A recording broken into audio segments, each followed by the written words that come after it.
आज का हमारा टॉपिक है new industrial policy 1991 and this policy drastically change the structure of the industry, rules and regulation of the industry.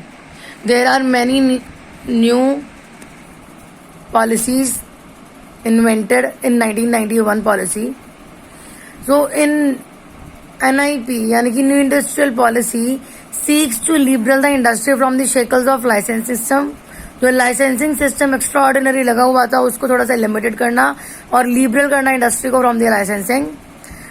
Drastically reduce the role of public sector and encourage foreign participation in India.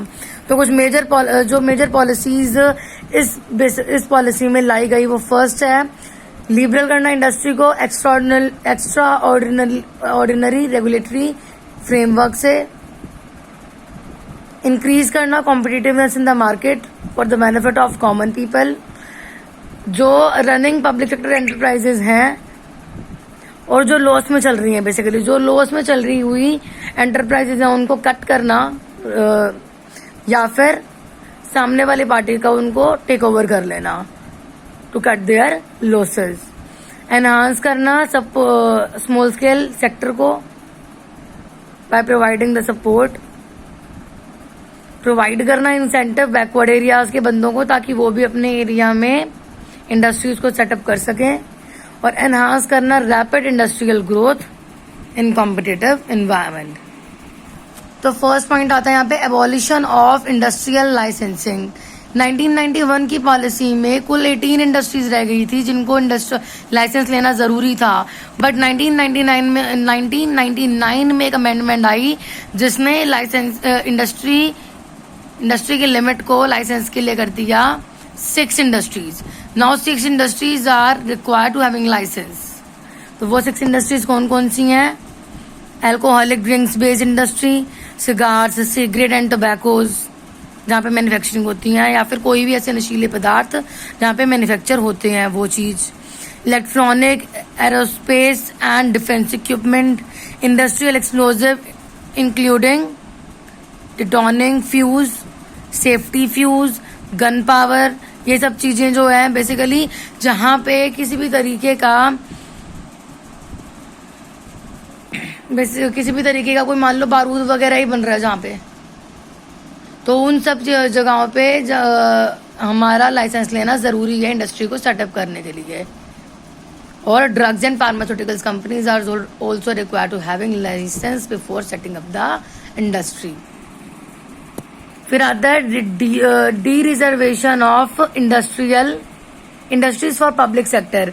जैसे कि public sector के लिए ना आपने reserve करके रख दी थी कि ये वाला जो सेक्टर है, कुछ इंडस्ट्रीज का जो सेक्टर है वो सिर्फ पब्लिक सेक्टर ही उसमें इन्वेस्टमेंट कर सकता है. बाकी प्राइवेट सेक्टर को अलाउंस नहीं थी कि वो इंडस्ट्री सेटअप कर सके इन पर्टिकुलर कैटेगरी में.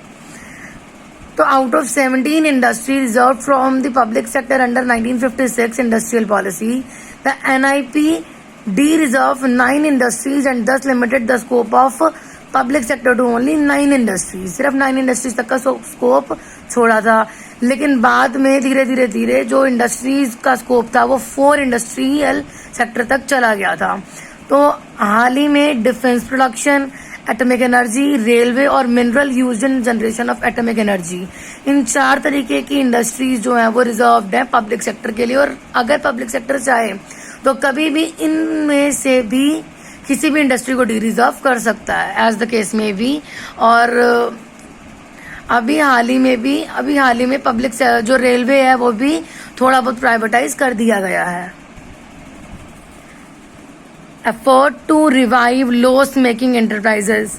जो लॉस मेकिंग एंटरप्राइज हैं उनके लॉस को दोबारा से रिकवर करना by taking over the company who is having profit. और अगर नहीं ही कट हो रहा है, बिल्कुल लॉस में जा रही है, बिल्कुल भी रिकवर नहीं हो पा रहा है, तो उन ऑर्गेनाइजेशंस को बंद कर देना.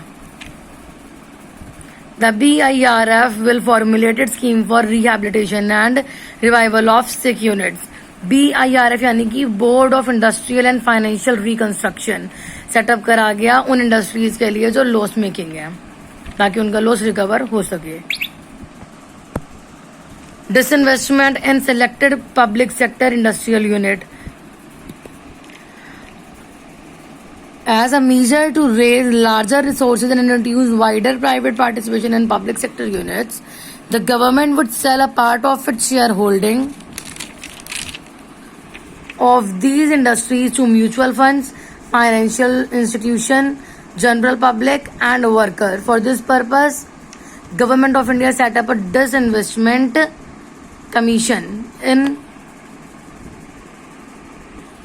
इसमें बेसिकली यही बोला हुआ है कि गवर्नमेंट अपना जो फंड है उसको रेज कर, जो पब्लिक सेक्टर यूनिट्स हैं वो अपना फंड को रेज करने के लिए और पब्लिक सेक्टर यूनिट्स में प्राइवेट पार्टिसिपेशन को इंक्रीज करने के लिए उसने द गवर्नमेंट, जो गवर्नमेंट है वो उसने सेल कर दिए a part of its share holding mutual funds को, प्राइवेट कंपनीज को, जनरल पब्लिक को, वर्कर्स को, ताकि वो प्राइवेट सेक्टर का जो पार्टिसिपेशन है वो इंक्रीज कर सके और अपने फंड को रेज कर सके.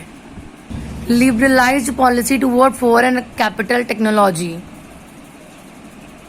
बेसिकली 1991 से पहले 40% फॉरेन डायरेक्ट इन्वेस्टमेंट अलाउ था इंडस्ट्रियल किसी भी इंडस्ट्री में, बट 1991 की पॉलिसी के बाद 51% जो है वो इन्वेस्टमेंट अलाउ हो गया, foreign investment in 34 specified high priority capital intensive and high technology industries. उसके बाद ये लिमिट जो है वो 51% हो गई थी हर यूनिट्स के लिए. देन वो 51% जो है वो 74% तक चली गई और आज के टाइम पे फॉरेन डायरेक्ट इन्वेस्टमेंट अलाउ है एट द लेवल ऑफ 100%. 100% तक की फॉरेन डायरेक्ट इन्वेस्टमेंट हम किसी भी इंडस्ट्री में करवा सकते हैं.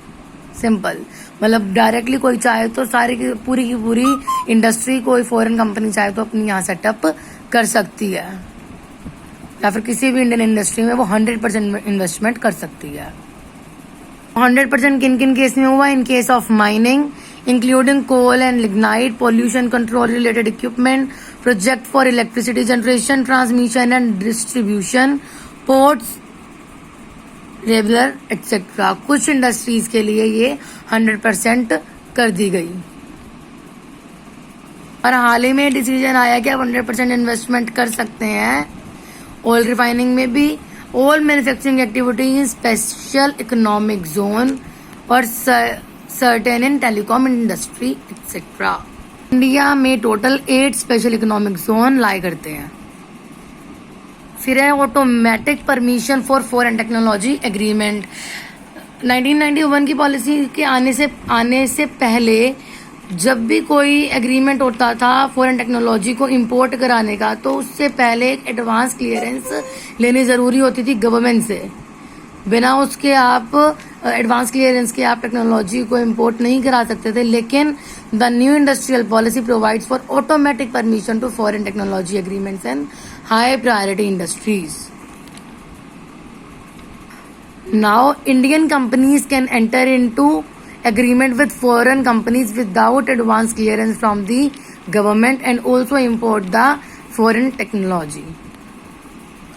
Change in MRTP Act, Monopoly and Restrictive Trade Practices 1969 Act में ये प्रोविजन आया 1985 की अमेंडमेंट से कि जितनी भी बड़ी बड़ी कंपनीज हैं जिनकी असेट 100 करोड़ से ज्यादा है, उनको रिक्वायरमेंट है कि वो किसी भी न्यू प्रोजेक्ट को स्टार्ट करने से पहले लाइसेंस के साथ साथ MRTP एक्ट की एडवांस क्लियरेंस जरूर लेंगी. तो 1991 में जब ये पॉलिसी आई तो उसने ये वाले प्रोविजन को बंद कर दिया कि आपको एडवांस क्लियरेंस लेनी जरूरी है from the MRTP commission. License is enough for setting up the new project. और इस पॉलिसी ने वो हर प्रोविजन को हटाया जो कि अनफेयर था और जो रिस्ट्रिक्ट कर रहा था competition at the level of market. फिर एक greater support to the small scale industries की भी डेवलपमेंट के लिए यहाँ पे प्रोविजन रहा इस पॉलिसी में. इस पॉलिसी ने अलाउ करा कि जो लार्ज स्केल इंडस्ट्रीज हैं वो स्मॉल स्केल इंडस्ट्रीज में अपना 24% ऑफ द शेयर होल्डिंग में इन्वेस्ट कर सकते हैं. अदर प्रोविजन में क्या आ जाता है, beside the above discussed measure the new industrial policy announced some steps to promote rapid industrial development. It provide for establishing foreign investment promotion board to negotiate with the number of international companies for direct investment in industries. Foreign investment promotion board को setup करा गया जो कि direct link में रहेगा foreign investment के, जो भी इन्वेस्टर्स के जो भी फॉरेन इंडियन इंडस्ट्री में इन्वेस्ट करना चाहते हैं. It also announced the setting up of a fund called National Renewal Fund to provide social security to retrenched worker. जो भी रिट्रेंच्ड वर्कर होंगे उनको सोशल सिक्योरिटी भी प्रोवाइड करवाई जाएगी नेशनल रिन्यूअल फंड के द्वारा. तो this is all about the new industrial policy 1991 and this is most important according to the exam point of view. एंड वैसे भी देखा जाए तो इस इंडस्ट्रियल पॉलिसी में बहुत सारे अलग अलग तरीके के प्रोविजन रखे गए हैं. तो इसलिए ये वो इन कंट्री के डेवलपमेंट के नाम पे भी काफी अच्छी पॉलिसी साबित हुई थी.